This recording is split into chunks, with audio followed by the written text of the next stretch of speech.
ચૈતર વસાવા કેસમાં આજે હાઈકોર્ટમાં સુનાવણી હતી એટલે આજનો દિવસ છે ચૈતર વસાવા અને એમની સાથે જે બીજા બે માણસ જે જેલમાં છે એ બંને માટે ખૂબ મોટો દિવસ હતો।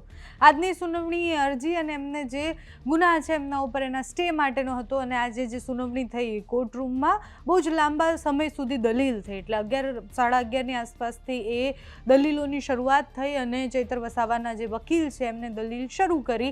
એના પછી ઘણા બધા મુદ્દા મૂક્યા એટલે જે એફઆઈઆરમાં અને પંચનામામાં જે વાત કરવામાં આવી છે એમાં પિસ્તોલ ક્યાં છે એટલે કે એ જે એવિડન્સની વાત કરી રહ્યા છે એવિડન્સ ક્યાં છે, જે માણસ છે એ માણસ જેના નિવેદનો લેવામાં આવ્યા છે એ બધા લોકોને જે વાતો કહેવામાં આવી છે જે લખેલી વાતો છે એટલે એમણે સ્પષ્ટ એવું કહ્યું કે ગાળ આટલા દિવસ પહેલાં બોલાયેલી હતી અને આ માણસનું નિવેદન લીધું છે એને શબ્દશઃ ગાળ પણ યાદ છે એટલે શબ્દો એના મોઢામાં ભરવામાં આવ્યા છે અમુક લોકો દ્વારા।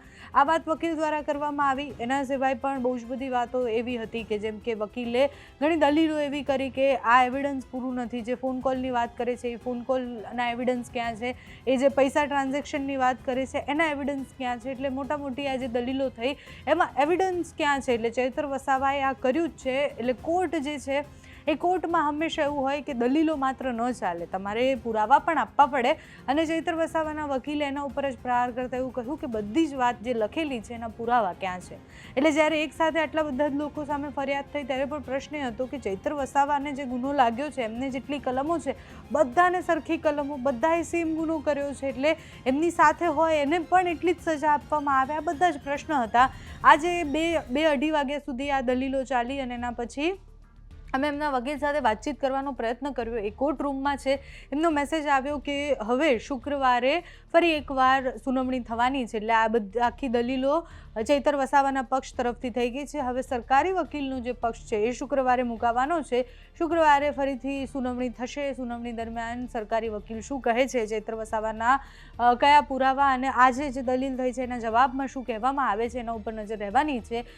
ચૈતર વસાવાની સાથે બીજા બે લોકો છે કે જેમાં એમના પીએ પણ છે અને બીજા એક વ્યક્તિ પણ છે એટલે આ બંને લોકો પણ હવે એમને જામીન મળે છે કે કેમ, ચૈતર વસાવાને જામીન મળે છે કે કેમ। જો શુક્રવારની સુનાવણીમાં એમના સ્ટે લાગી જાય છે એટલે શુક્રવારની સુનાવણીમાં જો જામીન મળી જાય છે તો પછી જેલ મુક્ત ક્યારે થાય છે એ પણ મોટો પ્રશ્ન છે। પણ આજનો દિવસ એ ચૈતર વસાવા માટે અને ચૈતર વસાવાની સાથે બીજા જે જેલમાં છે એમના માટે મહત્વનો હતો કારણ કે અત્યાર સુધી એ ફાઇલ ટેબલ પર ન હતી। ચૈતર વસાવાના વકીલે આજે ધારદાર દલીલો કરી છે કોર્ટમાં અને કોર્ટમાં બહુ જ બધા પ્રશ્ન મૂક્યા છે।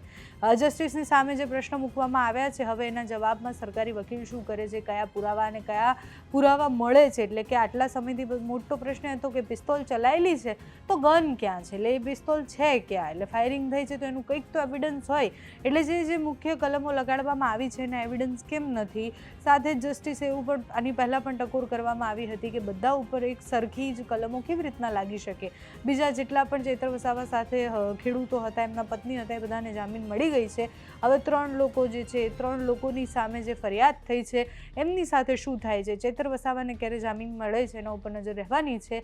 અત્યારે તો ચૈતર વસાવાના વકીલ સાથે જ્યારે સવારે વાત કરી ત્યારે એમને એવું કહેવું હતું કે અમને એવો કોન્ફિડન્સ છે કે હાઈકોર્ટથી અમને ન્યાય મળશે અને જો હાઈકોર્ટથી ન્યાય નથી મળતો તો પછી અમે સુપ્રીમ કોર્ટ સુધી જવા પણ તૈયાર છીએ, પણ એ જવાની જરૂર નહીં પડે। અમને વિશ્વાસ છે કે હાઈકોર્ટમાં અમે જે દલીલો કરીશું, અમે જે પુરાવાની વાત કરીશું એના કારણે ચૈતર વસાવા જલ્દી જ જેલ મુક્ત થશે અને એમને જામીન મળી જવાની છે।